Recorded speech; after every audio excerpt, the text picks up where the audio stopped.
all things Pelicans. You're now tuned into the Pelican Postgame Report. Much love to the fan. Appreciate each and every last one of y'all joining us on this episode of the Pelican Postgame Report. I'm Big Q. Got my co-host DC in the house as well. Please feel free to hit the like button, hit the subscribe button, and by all means, feel free to share the show on your social media feed. The Pelican Postgame Report is live and direct and in full effect. So shout out to the flock. Thank y'all for being with us. I know it's been a while since we talked to you guys, but Pelicans been doing a lot of fantastic stuff. We here to talk about some of the stuff that we talked about from the previous stream. So let's get our co-host in the building. DC, how you doing, sir? Yeah, I'm doing good, man. Thank you very much. Thank you. Very much. Yeah, what is that? There you go. Bringing me back to this world. What's up, man? I'm about to ask you to get the guitar, DC. You about to get the guitar? Let's get the guitar. Three stacks played the guitar. I guess I gotta learn to play the guitar. There you go, man. There you go, man. He was on the y'all ain't gonna stop till I play the guitar. It must have been a wireless guitar, DC. I ain't seen no cords connected. It was acoustic. No, it was an electric guitar with no wires attached to it. It must have been wireless, bro. That's what I'm saying. It was an acoustic electric guitar. It had a battery in it. Oh, okay, cool. All right. I didn't know that. Thanks for dropping it. Yeah. All right, so anyway, fam, in this episode, we're going to cover, as you can see on the screen, the Pelican schedule, full Pelican schedule was released the other day, man. You can read about some of the matchups and the things on the whothatdaily.com, the Pels section. And we also going to talk about Zion Williamson as well, as we cover the Zion Williamson reshaping his form and getting ready for the Pelican season. A lot of people are very excited about that. We're going to talk about that. Shout out to Rel Wright, our Pelican contributor. He dropped some of the scoop. We also go talk about Larell. That's right. We're going to talk about some other stuff too in terms of the Pelicans.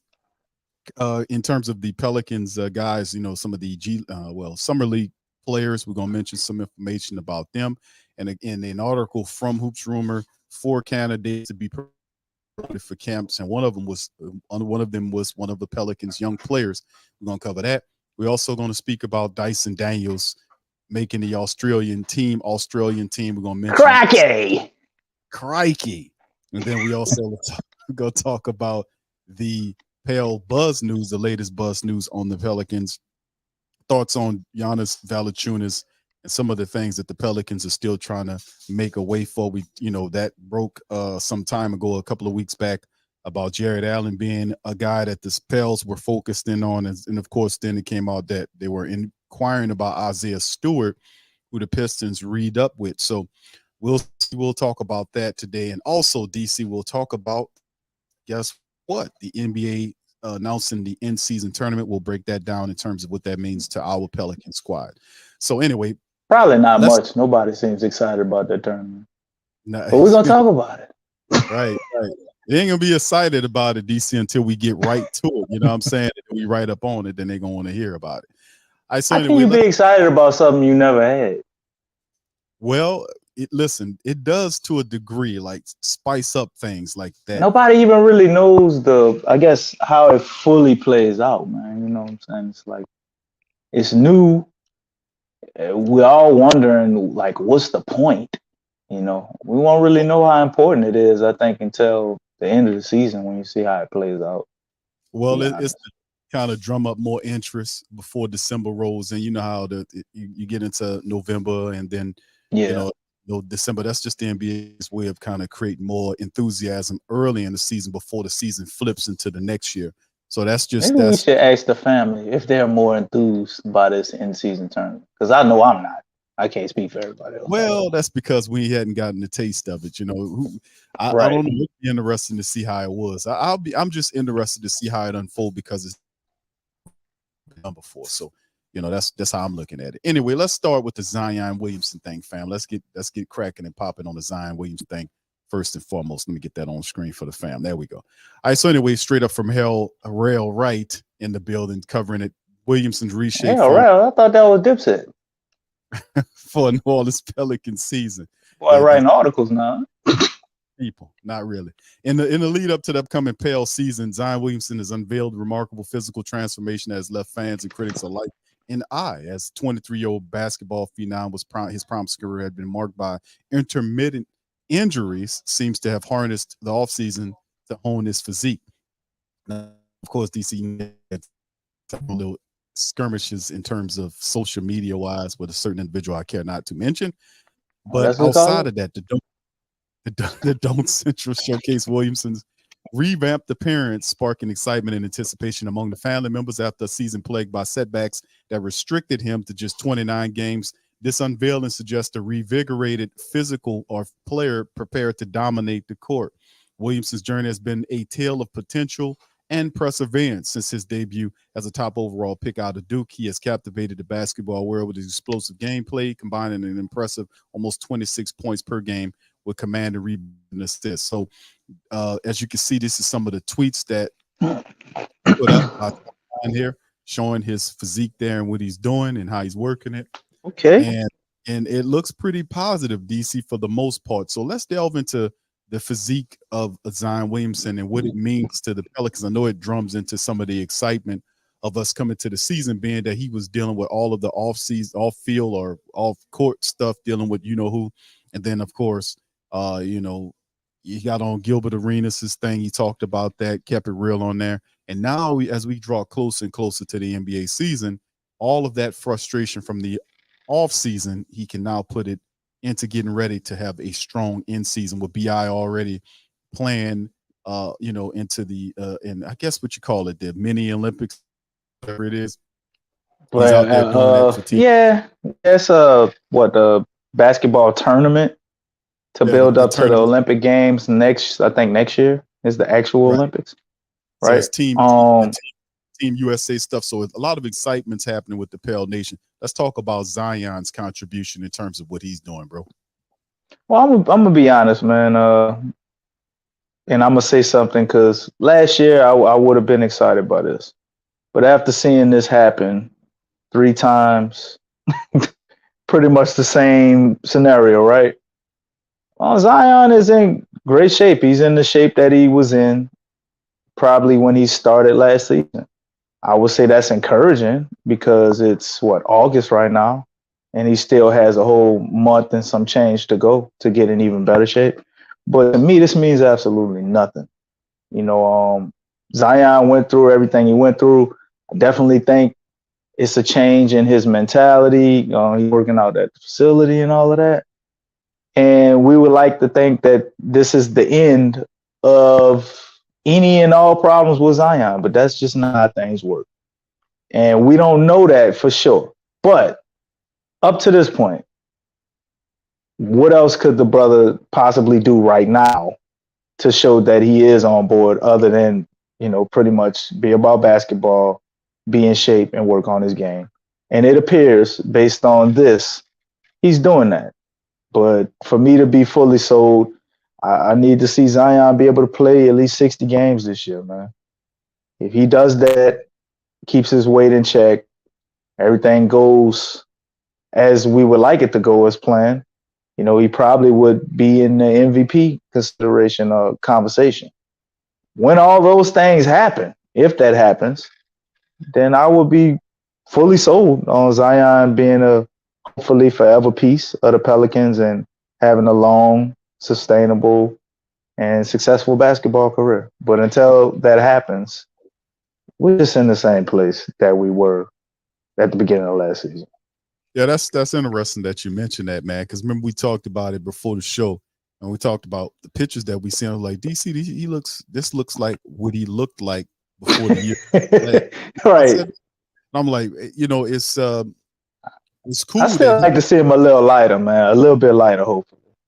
Yeah, and of course we know they said he's working out there, and I heard you made mention, I think you and several other people talked about the connection with CJ McCollum. So it's a different.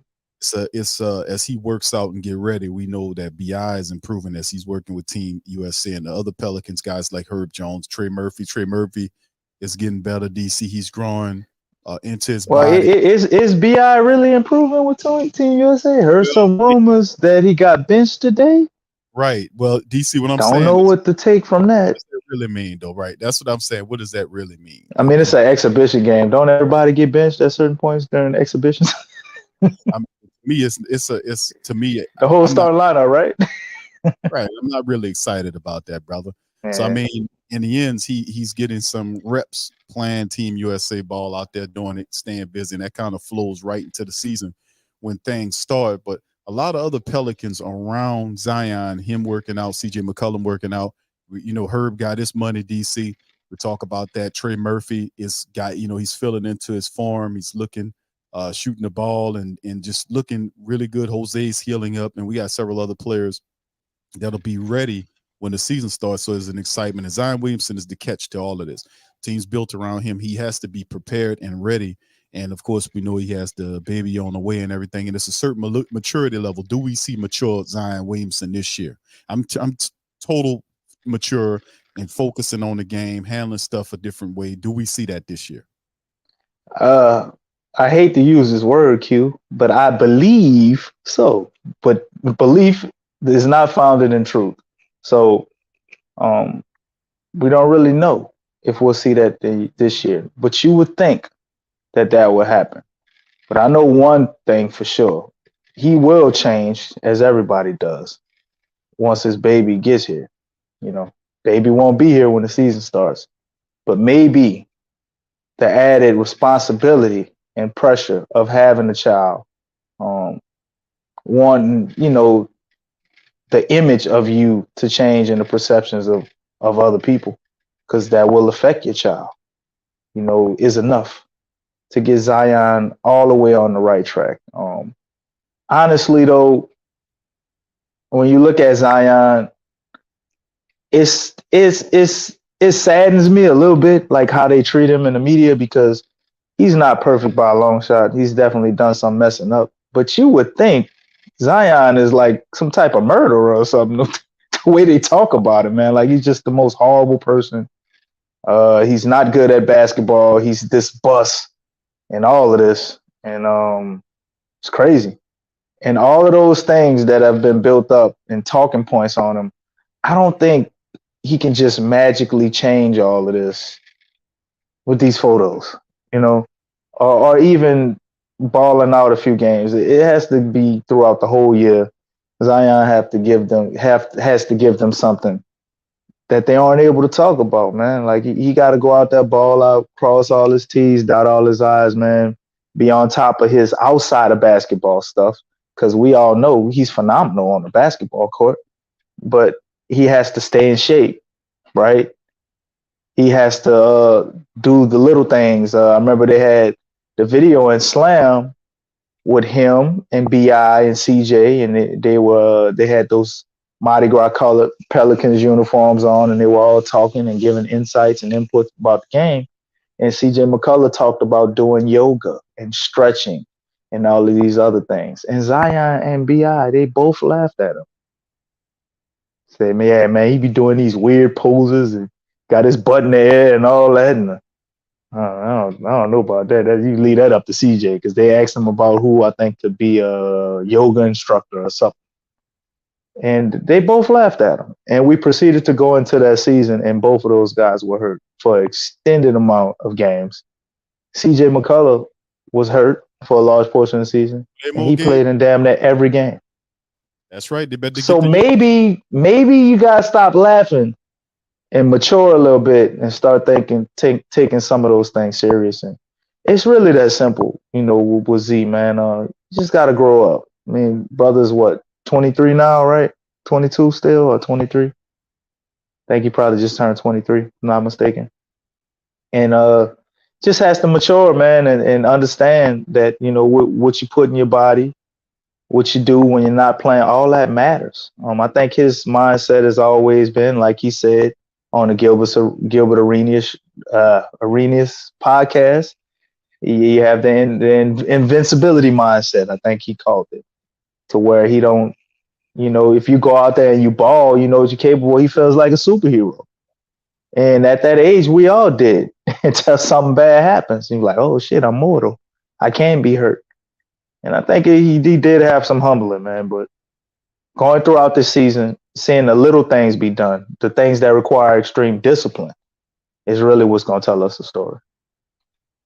Yeah, indeed. And yeah, I remember that when he did laugh at him or yoga, and he turned around, outplayed, played more games than Zion. Both And of them. He played more games than both of them put together. yep, and that's they better get the yoga on, man, and stop laughing at the man. You know what it takes to play in this league. So I think they'll learn the lesson and keep it pushing, man. If anything. All right, so DC, let's move on to the next one, man. Let's kind of cover some of this stuff we dealing with the schedule now, bro. Let me get the schedule on the screen right here. Here we go. Pelicans schedule for this upcoming season, man. Starting off in October, the 25th of October, 28th and 30th, 3 games from the 25th to the 30th. Memphis, the Pelicans start off with Memphis, and then 2 home games against New York and Golden State. And then November, DC, when that starts, the season starts November the 1st against OKC. So we get to start the season against the team that kind of pushed us out of this thing, losing to them. So that's Man, very we're gonna run them people out of the building, Q. get a little playback. Watch. Hold on. OKC does have some pieces that they didn't have. I don't care what they got. They ain't got a Zion and a BI, I tell you that. Oh, they do not have a Zion or a BI. You're right. You're absolutely right. So they do have several other people that's interested. It was probably before. So, you know, we should be all right though. But anyway, the rest of the games, then we got 2 home games, DC. We got Detroit. Cade Cunningham squad comes in, and then of course we have Atlanta 2 days later. And then we hit the road for 3 games from the November the 6th to the 10th. We got Denver, Minnesota, then Houston. Then we have 6, count them, 6 home games from the 12th of November to the 22nd of November.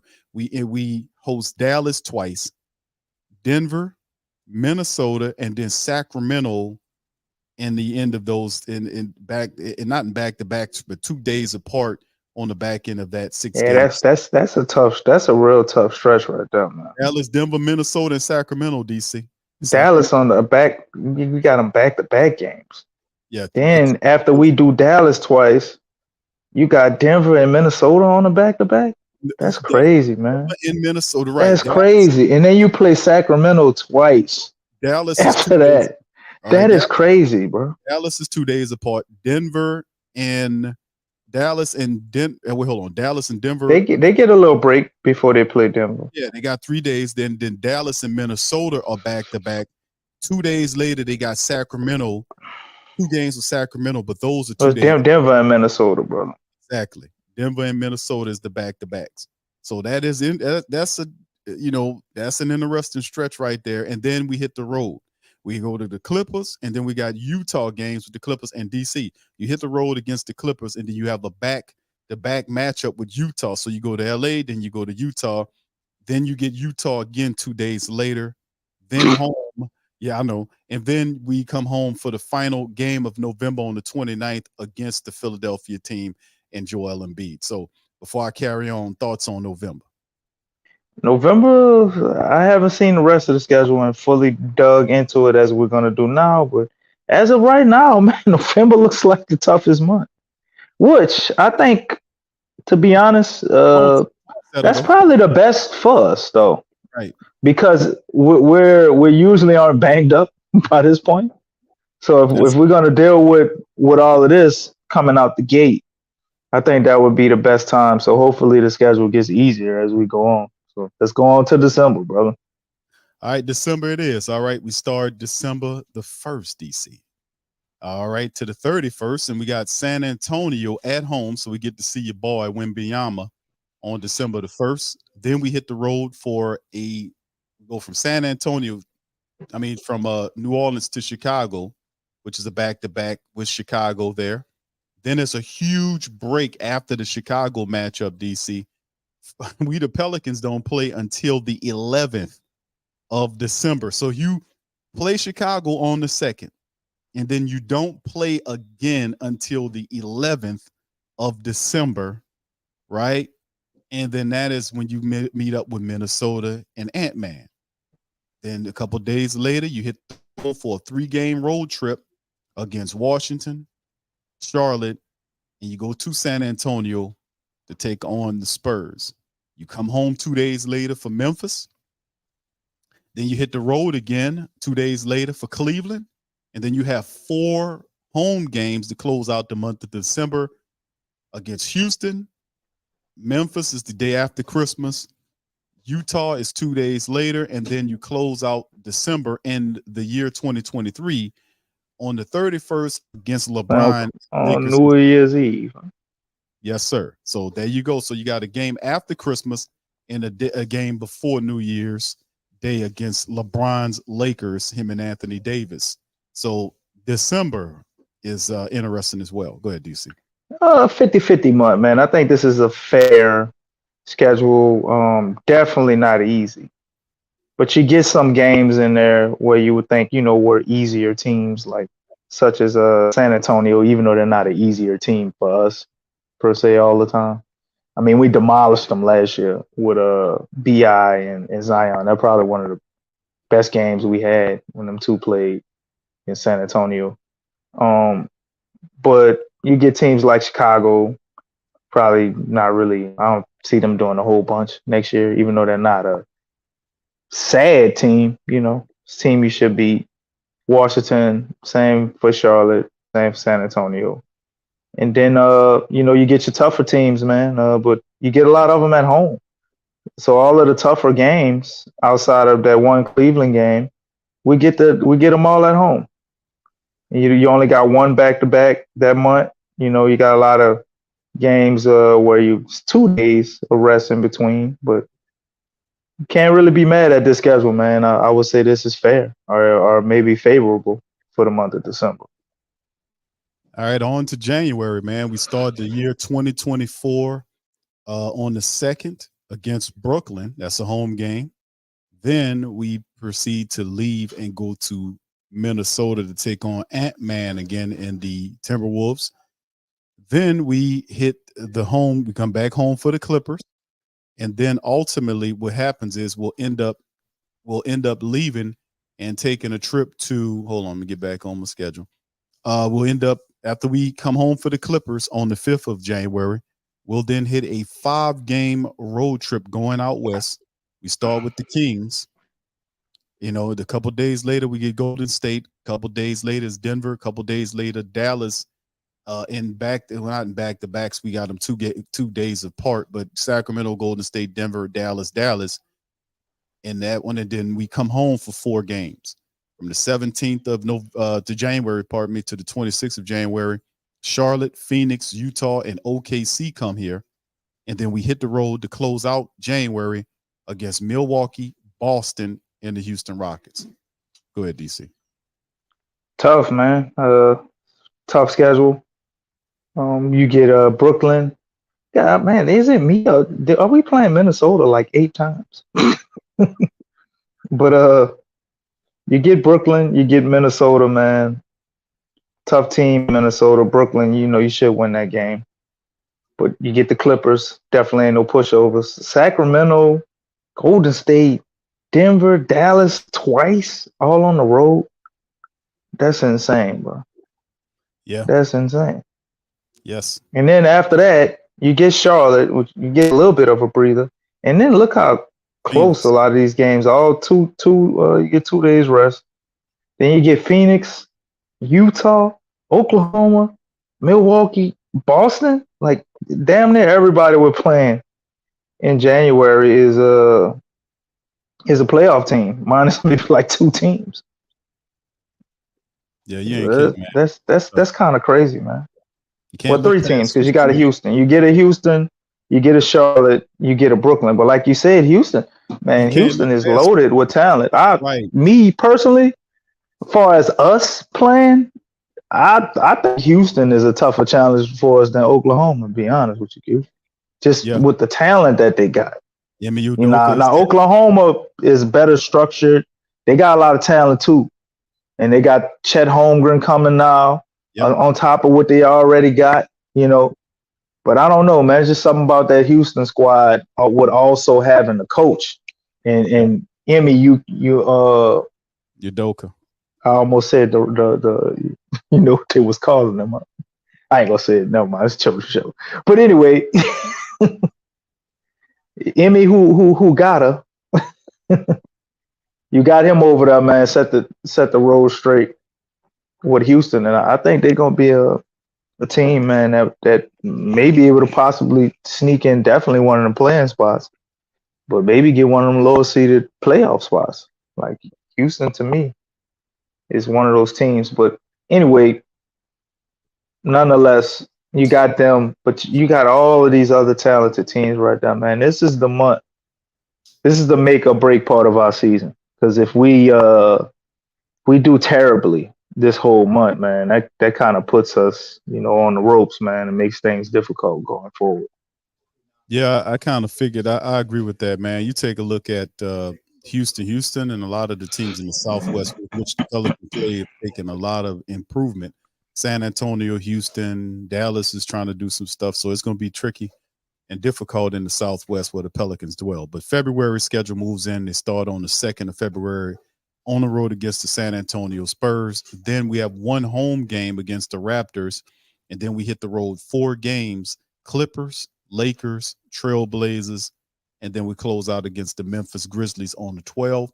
Then the Pelicans come home for 4 games, starting with the Washington Wizards, the 22nd against Houston, Miami, Chicago, close out the 4 road games. Then the Pelicans hit the road for the final 2 games of February.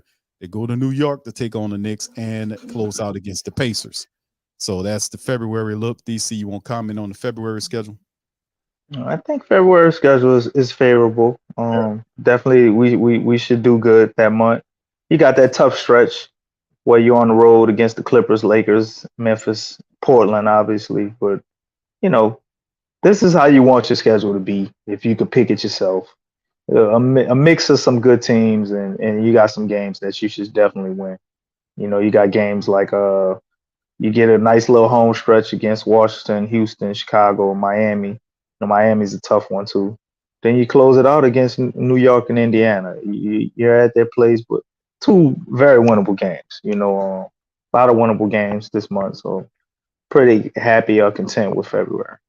Yeah, this is the portion of the schedule like last year when injuries started really impacting the Pelicans. And January and February were really tough Hmm. for us, and we need to reverse that trend. All right, heading into March, Indiana starts off. We start off against Indiana, who we kind of ended February with. Well, we start March off on the 1st of March in the Smoothie King Center against Indiana. Then we got 3 games on the road against Toronto, Philadelphia, Atlanta. We come home for 3. Cleveland and the Clippers and Trailblazers matchup is a back-to-back on the 15th and 16th of March. Then we go back on the road for 4 games. Brooklyn, we see Orlando for the first time, Miami, and then Detroit. And then the final 3 games of March, we close out on at home against OKC, Milwaukee, and Boston. Go ahead, DC. Again, I think another favorable schedule, man. You get a good mix of some very competitive teams, and then you got other teams that people, some of them you won't expect to maybe make the playoffs, and they give us some rest days in between. We play Indiana even coming off of the break, and then you get what 3 days of rest there. Get a lot of 2 days. Then you got that one back to back. So can't really be mad at the schedule either, man. I mean, obviously there's some good teams in there. You got Milwaukee, you got Oklahoma, you got the Clippers, you got Cleveland, got Miami, you got Philly, got Atlanta. But there's other teams you should beat: Indiana, Toronto, Brooklyn, Orlando, Detroit. Should definitely win all of those games. So I think it's a very favorable schedule coming out of that All-Star break, man. And that's when we like to make our last push.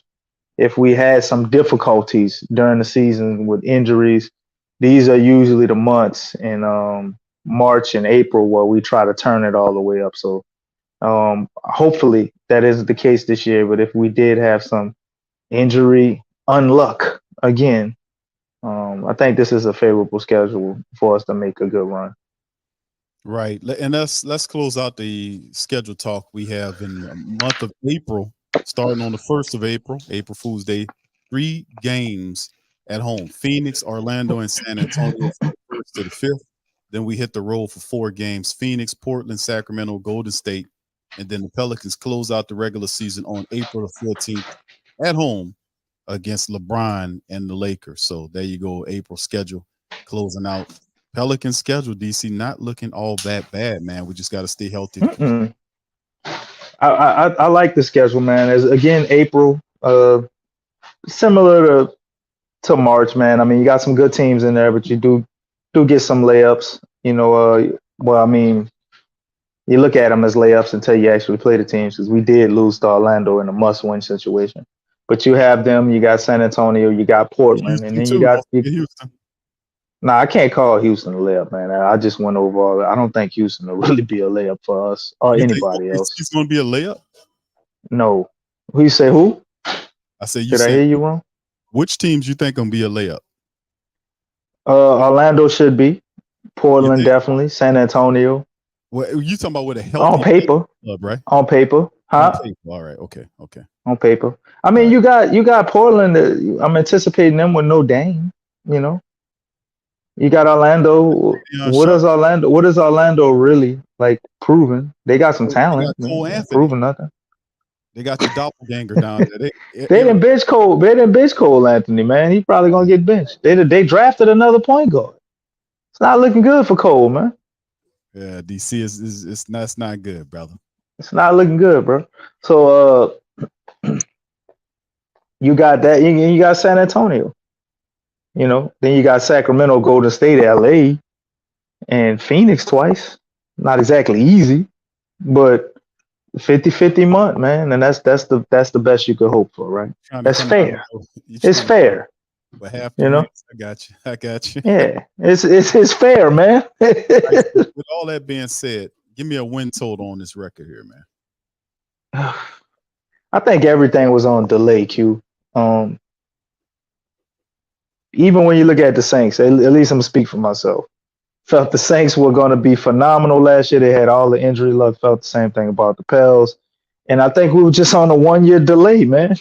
Everything we thought the Saints was going to be prior to the beginning of last offseason is what they're going to be this year, and I think it's the same thing with the Pels. So I'm gonna go with 52 wins. 52 wins. All right, go ahead, DC, man. I'm anticipating BI and Zion playing at least 60 plus games. If they do that, I think we're definitely a 50+ win team. Easy. All right, that's what I like to hear. All right, let's move into the part we're gonna talk about the end season tournament that the NBA announced earlier this offseason. And of course, you can see on this schedule that it starts on the 10th of November to the 24th of November, and you can see games that's marked with a little brown spot next to them. The Houston game, the hardest month, Denver, and then the Clipper contest they're talking about. So let's kind of. Oh, you know what, Q? That's the hardest part of the schedule too. Yeah, how about that, right? But you know what I don't get? They start the tournament, right? So you got Houston, and then you play Dallas, and one of the Dallas games doesn't count for the tournament. What the hell is going on? I don't know, but I'm still unclear on a lot of that, man. But I know that they got it marked like on the schedule for the tournament games as far as Houston, which will be interesting. We talked about Houston improving. They were difficult last year for a banged up Pelican team. And they got better leadership there now, more talent there. They had quite a few people there. Dallas with Irvin and Luka Doncic is always a problem. You got the NBA champion Denver Nuggets there. And then the Clippers, we kind of handle the Clippers, but they're still a team that you still got to get up and play. So we'll see how. But let's delve into this. Right. Shout out, brother Terry Kimball, man. Appreciate him always carrying and covering a good scoop on the Pelicans. He actually delved into the NBA, announcing the Pelican in-season tournament, and he breaks it down. So let's go into what he was talking about. The inaugural NBA season tournament takes place this year, and the league announced the Pelican schedule to spice up the regular season a bit. There you go, add a little spice to it, DC. All 30 teams will participate. You and him with these spices, bro. Spices. It wasn't me. It was Terry Kimball. He put it in this article. You always talking about adding spice and stuff, too. See, great minds, brother. Great minds. All right. The Pelicans' 4 opponents were revealed. The Mavericks, Nuggets, Rockets, and Lakers are listed in the group play. They're in the group play. And New Orleans plays in West Group B, and their opening group play game is on the road against the Rockets. They follow that game with 2 straight home games with the Mavericks and the defending NBA champion Denver Nuggets. Group play concludes with a post Thanksgiving matchup with the Clippers in Los Angeles. So you can see right here the in-season tournament as he has it listed right here. It shows November the 10th, Friday at the Rockets, 7 p.m. to give it all the times. And you got Dallas 4 days later. 3 days later is Denver. And then, of course, Friday, several days after that, you got the Clippers right there for the end season. Must be paying attention to that. There are 6 groups in the tournament, and the team with the best record in each moves up to the knockout round. Now, additionally, the 2 wild card teams join the 6 group winners for single elimination games. The championship game takes place on December the 9th in Las Vegas at the T-Mobile Arena.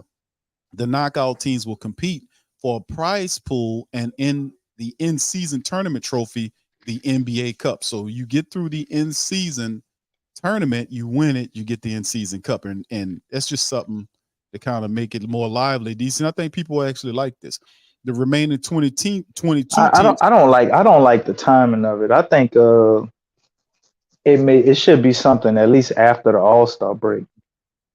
You know, that part of the season where people aren't taken serious. I know you can say the same thing about that you put in the beginning of the season because of that. Yeah, it just makes more sense, man. Like it's like you could look at the teams that were close in standing, right? And that's the people you put in the tournament. So when we at the end of the year, you don't have all of these teams that have similar win totals, right? And they wind up not making it in the playoffs on all these technicalities, and you know they had the highest strength of schedule. It could be based off of the tournament. I guess that's kind of what they're gonna do with it. That's what it sounds like. But I don't like the timing of when they put it during the season, because I think if you put it like after the All-Star break, the guys will take those games even more serious, seeing how tight the schedule are, where they are in the standings, and all of that. Right? It'll be a lot more competitive. That's the point. But the cup. That's too close though. In-season tournament too close to the postseason tournament. So well, if you do it right after the All-Star break, after everybody had a break, and the tournament is like right after the All-Star break. And you say that feeds into your playoff seeding? What you said? You saying that feeds into the playoff seedings is what you're trying to say? Yeah, when you get to the end of the year and the teams that are close in seeding, the tournament, like if they have a same record or maybe one or loss in, one or loss less or whatever, the tournament can impact that. Okay. What they did during the tournament can impact that. I just think it sucks that they're gonna do that, and it's gonna be based off of something that happens in the beginning of the season. Because I think that will impact playoff seeding. It has to. The cup means nothing. Okay, that's just right. Nobody cares about the cup. It's the playoff seed. Right. It's all about the playoffs and the big tournament at the end. So yeah, they might take your suggestion later on, DC, and kind of roll. They just doing it at first, but 22 teams who do not make the knockout rounds will play 2 regular season games on December the 6th and December the 8th. All 30 NBA teams will play in the 82 game schedule. Competition is stiff with the 3 of the 4 teams New Orleans faces figured to be in the mix for contention in the Western Conference. The Pelicans did go 10-5 against these teams last season, including the sweep of the Clippers. So it goes well for y'all, though that is last year. This year we got something totally that's coming around the pipe that'll be interesting. So all right, let's move on to the next one, man. Let's talk about this right here.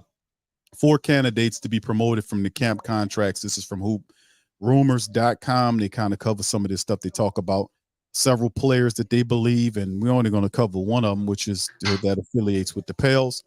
The NBA had an additional 2-way contract for every team in the 23-24 season. Teams haven't been quick to sign players to such contracts.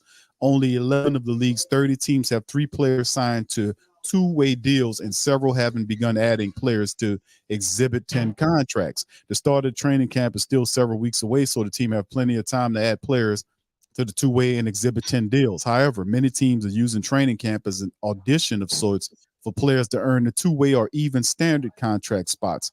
Not earning a spot isn't the end of the line for these players. If the players signed to camp deals are waived before the 23-24 season, they could also receive a bonus worth up to $75,000 if they spend at least 60 days with their club's G League affiliate.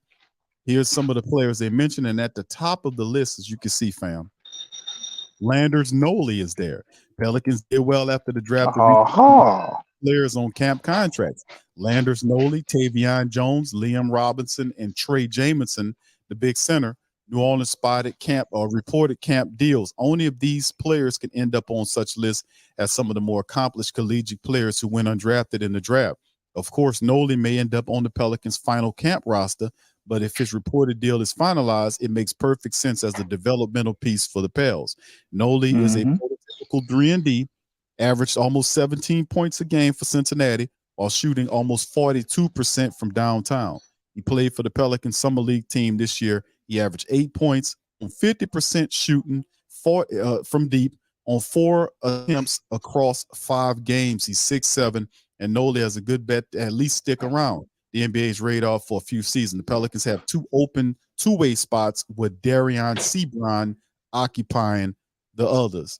Let's talk about Landers Nolley and his impact, because a lot of people like Landers Nolley, man. Tavion Jones was showing some stuff. They just signed Trey Jamison several days back. So let's get into it. Landers Nolley, DC. Yeah, man. Excited about that. I think Landers Nolley is the guy. I definitely would want to keep. You know, looking at the summer league and the impact he had and what he can do. So if you're gonna give that spot to somebody, I definitely think it's him. And then we got our other guy, man, from Minnesota. I'm really looking forward to see what he does and how he impacts that center position when he fully heals from his injury, which should be about this month. Maybe he's healed now.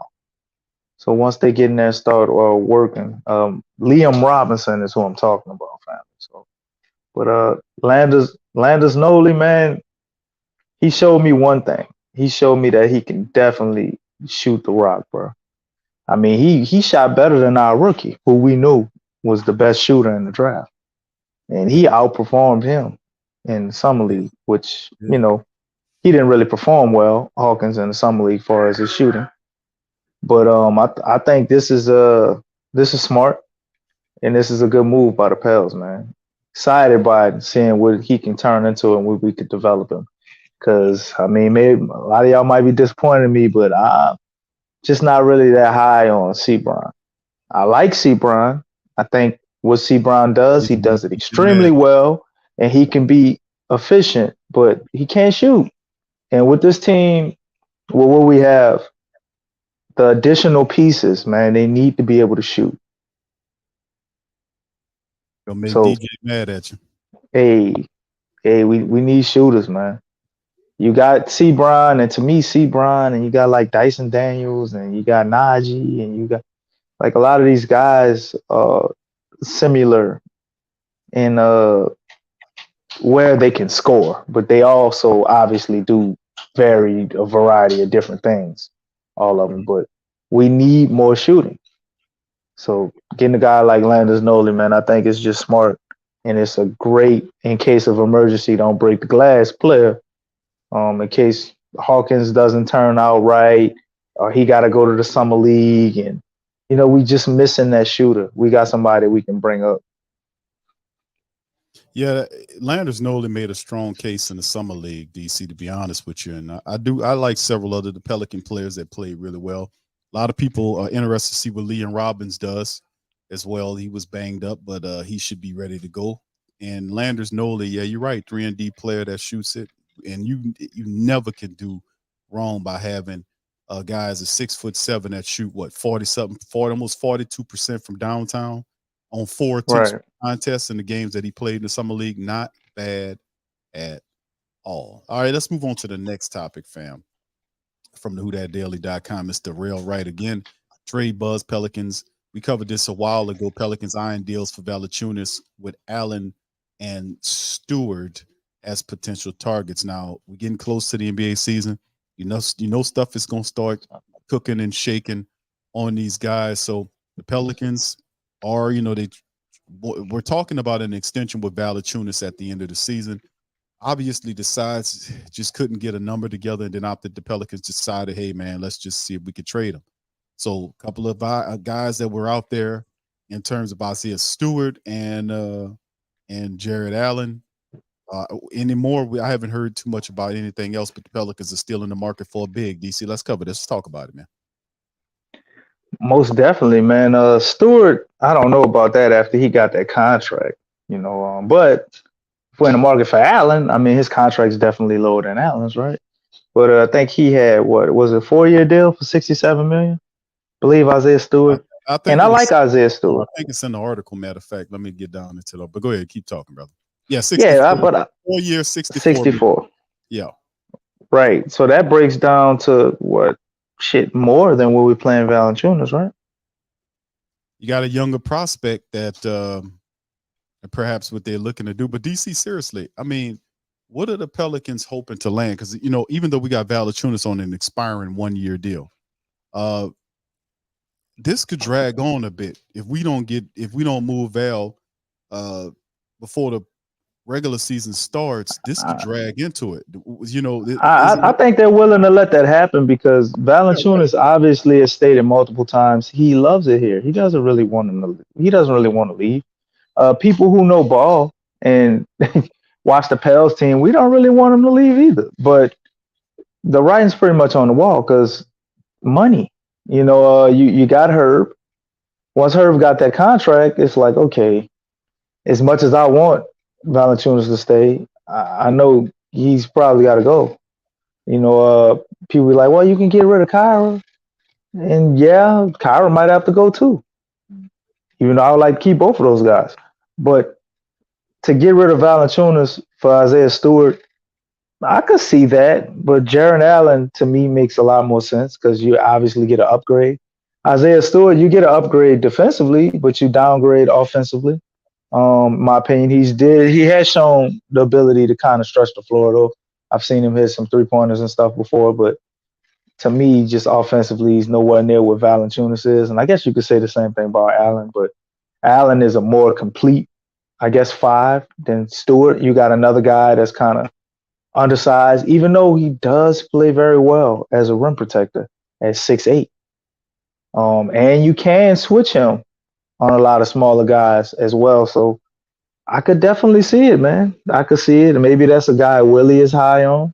He does have money over there.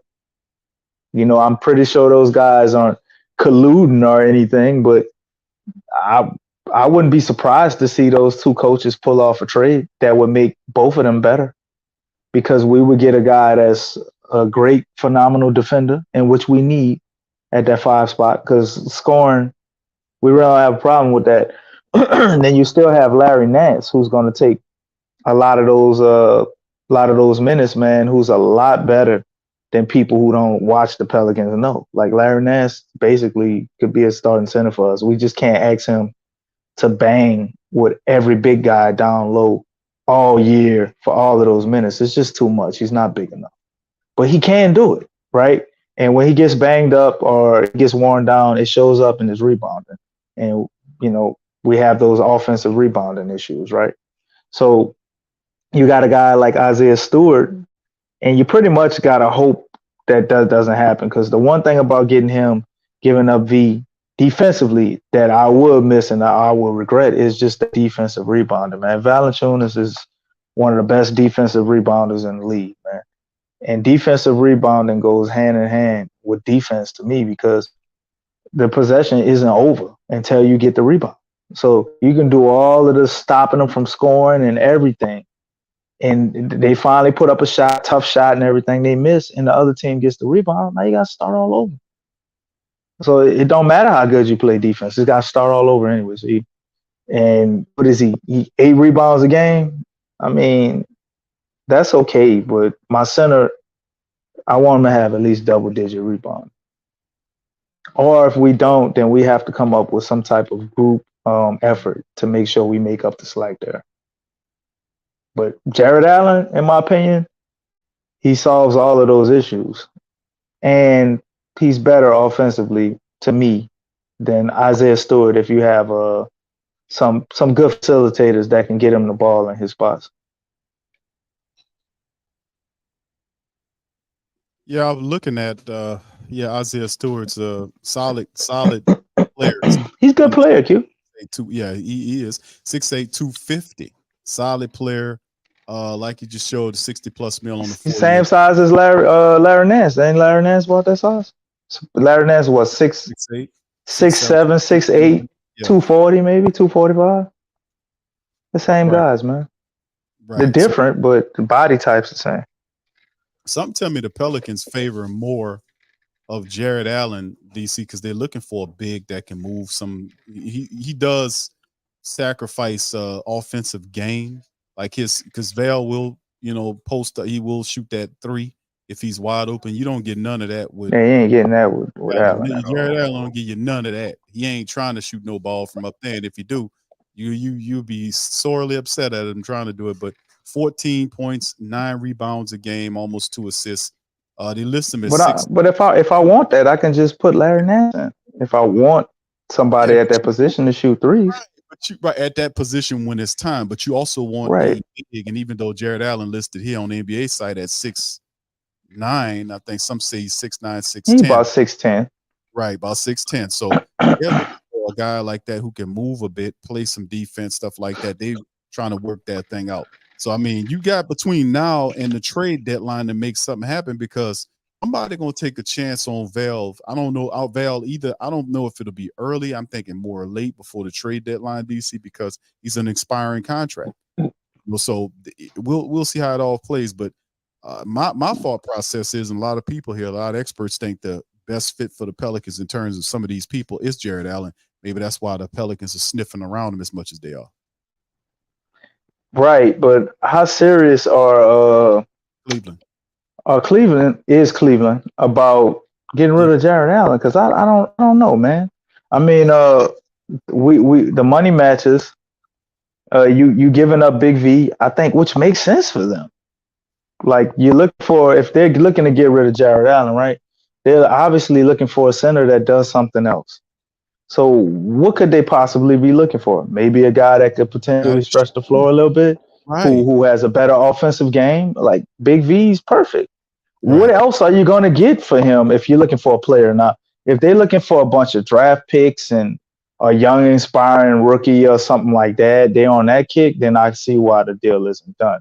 But if they're actually looking for a better piece that can fit them, which I would think Jared Allen would be a piece that doesn't fit because of some offensive limitations, because obviously defensively we know what he does. So how would that not be a thing? And then doing that, we would have to throw in a guy like Kyra Lewis. So you get a potential backup point guard. You get off of Jared Allen's contract, and you get an expiring in Jonas Valanciunas. Right. That you could potentially extend if he is the centerpiece and you want to keep, and y'all agree upon that, right? Right. So I don't see why not to do that deal if you're Cleveland and you're really serious about Early or getting late, rid of it seemed like to make more sense for Jared Cleveland Allen. to do that later than. Why? I don't know. That's the vibe I'm getting though, DC. I'm You think there's feeling more pressure on us? well, on them. Eventually, when you get close to the trade deadline, we know he has an expiring deal, right? I think Yeah. Pelicans want this to happen, to get Jared here. So I don't know. I'm right now. If you ask me if the deal gets done early or late, I'm gonna say later, because it was some momentum, not a lot, around this deal when they started sniffing around with Cleveland about this. Then it kind of marinated, and then it just evaporated. It disappeared, which goes to show me that there wasn't enough motivation to get the deal done. So, but I'm thinking that happens later on because of the finality of the trade deadline approaching, and the fact that you have to make a move if the team is gearing up. Now, Cleveland's a good team, and they're gearing up to try to improve. Like you mentioned, the expiring contract with Valanciunas and a potential guy like KLJ. Is he's still there if the Pelicans haven't moved him prior to that? But it's also where they gonna move him? You have to attach him with something. He hasn't done anything this to is what I'm prove saying. he has immense value. So I don't Well, see how he doesn't get moved with someone else. This is the thing, though. When we talk about that's why I'm saying a lot of this stuff happens a little later. Now, in terms of that, there's also the conversation about the luxury tax. There's a luxury. The luxury tax can't be enforced until I think the league year end. So as long as they move them prior to by the trade deadline, then that won't matter. Okay, cool. All right, so yeah, that's the main talking point on the KLJ. Thanks a lot of people, including yourself, KLJ supporters, who think KLJ should Right. not be traded. He should be here.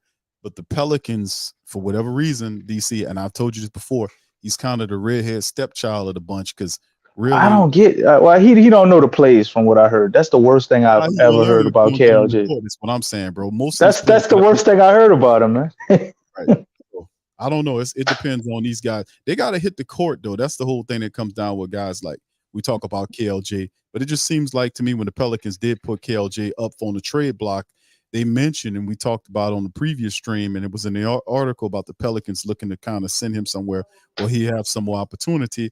Unlike he can't have any opportunity here, or like they're not really. I don't want to say interested in playing Kyra to make sure that he, that he's here. Even though DC is one of the fastest, if not the fastest, point guard in the game, outside of maybe John. I just don't give that up for nothing, man. I mean, the dude is still extremely young. I think he's still probably the 22. rookie we drafted. He's still probably like the youngest guy on the team, I don't and know he's what. been in the league for what 3-4 years. Yeah, it's time, bro. It's time for him. It's 3 years. He's been in the game for 3 years. This past season, he averaged just under 5 points a game. He came off his injury. He looked good. It's just to me, I don't think the team believes in KLJ. It's enough to give him an opportunity because he don't make a ton of bread, DC. So that shouldn't be a thing. But for what if they feeling like he won't get his opportunity here? Perhaps injuries occur there where it'll give him an opportunity too. But since he's been on the trade deadline, there's not been anybody that's like, well, we got to bring this kid in here. So I think he'll be here and perhaps he'll get an extra opportunity to prove himself because we know what he did in the G League. Remember when he got in the G League, he was out there doing this thing there. Then they pulled him Right. back onto the active roster, but Willie didn't give some of these guys opportunities when there were openings to give them opportunities. You see, so it got to be somebody inside of the building that is a You think it's a support. personality thing? Yeah. I don't know, DC. I don't know what it is with Kyra. I don't think Kyra's a bad dude. I think he's a hard worker. Herb No, Jones, no, no, not that. Far as him being bad, but like maybe like a not meshing. His personality isn't what we're looking for at the point guard position. He's not as assertive. He's not fiery enough. Like something like that.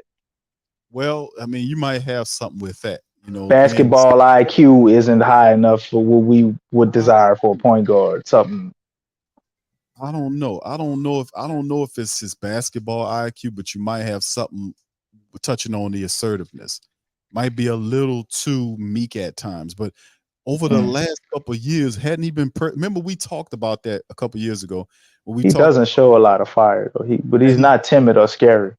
no, So but he I needs don't to have see more that. assertiveness. We talked about him having an opportunity. Like I remember there were times where he was being guarded by forwards and he gets the ball and passes it off.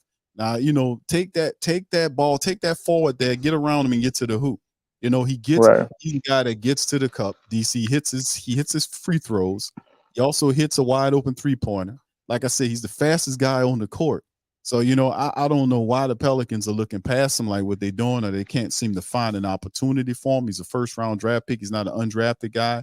He's not making a ton of bread. So the final thing you look at is you're probably right about his assertiveness. Because if he was super uber aggressive, like what we want him to be, I think you He would be find awesome if he was aggressive, man, because he's so fast. He can jump high. He definitely could attack the cup. Like he's got a decent shot. right. I Somebody think gonna get a good player eventually with him. I think. right. I think you got something with that. All right. So anyway, in the final article, we're gonna go over DC. Talk to us about Crikey, about Tyson Crikey. Daniels, man, and him and what's going on with the Team Australia.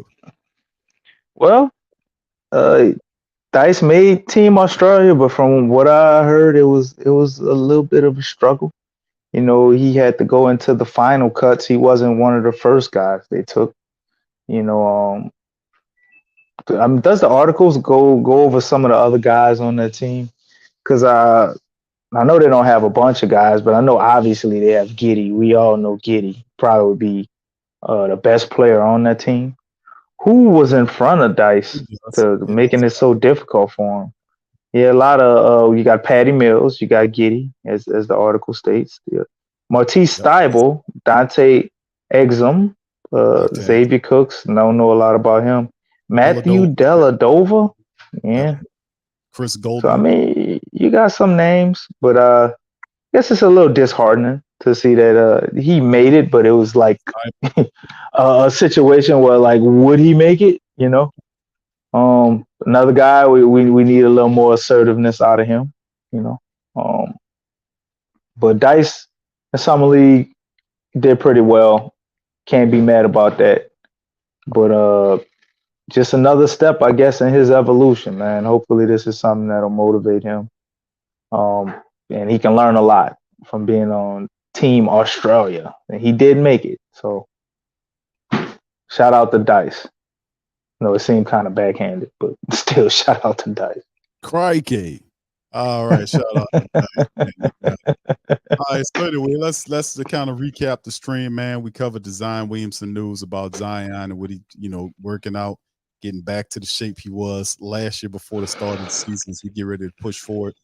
We also covered the latest news on the Pelicans schedule, went through it game by game and broke it down. We also then turn around and hit the in-season tournament talk. Shout out to Terry Kimball of the Pelican Scoop for doing a great job of explaining the article. We even hit the Hoops Rumors site that had a really good article on the Pelicans in terms of its agreements, its contracts, and the camp deals angle as it talked about one of the players that it likes, and Landers Nolley II as being a potential guy that can possibly land a final deal, a final roster spot, 6'7", 3-and-D that shoots almost 42% from the field on 4 shots, I think 4 or 5 shots in the G League. Very interesting. And then we kind of went over some of the trade talk and kind of recapped that thing with the Pelicans eyeing deals with Isaiah Stewart and potential Jared Allen. We talked about that. And like we talked about the timeline, and it feel like these moves don't get done until later on in the season when that finality and that finally pushes everybody to kind of get it done. We also recapped Dyson Dangs. We talked about him as well on this side of the show. So with that being said, it'll be the end of the stream, man. Listen, I shout out to all of the family members out there. Appreciate y'all. Shout out to the flock, man. Alexa, everybody, man. Appreciate everybody, man, for the support for the Pale Nation. Please feel free to do us a favor. Hit the like button. Hit the subscribe button. By all means, feel free to hit the share button. Remember, DC, like DC always says. Go ahead, say it, DC. Man, Sharon ain't Karen, bro. Sharon. Oh, it's because Karen don't care. Them Karens don't care, Q. So you thought about it, because that's all you said last year was Sharon is Karen. So now you done. I was saying Sharon is Karen. You know, like the name, like a certain demographic of women of Karen a certain race. Karen, bro, Karen is yeah. That do some stuff, man. So y'all gotta show us y'all care, man, and share the show. Because apparently Sharon is not Karen. Whatever he said. So with that being said, man, listen, we're gonna get ready to get out on that. We'll be back on the later stream, man, to talk more about the Pels.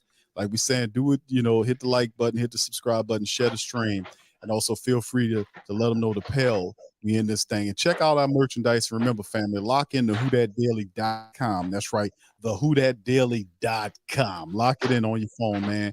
We up in this thing. Much love to the fam. Appreciate y'all, and we'll holler at you on the flip side. Go Pels. Go Pels.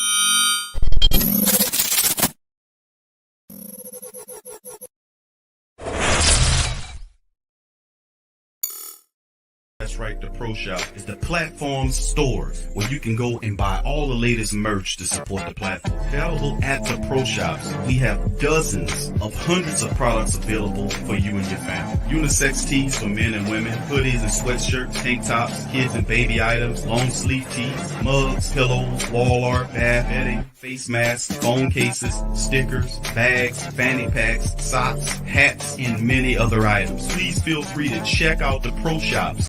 TheWhoThatDaily.com. That's right, TheWhoThatDaily.com. Your one-stop shop for everything New Orleans Saints, New Orleans Pelicans, LSU Tigers, even the top flight boxing news. So if you're a Who That and you're looking for a place to stay up on your team, TheWhoThatDaily.com is your site. TheWhoThatDaily.com for the sport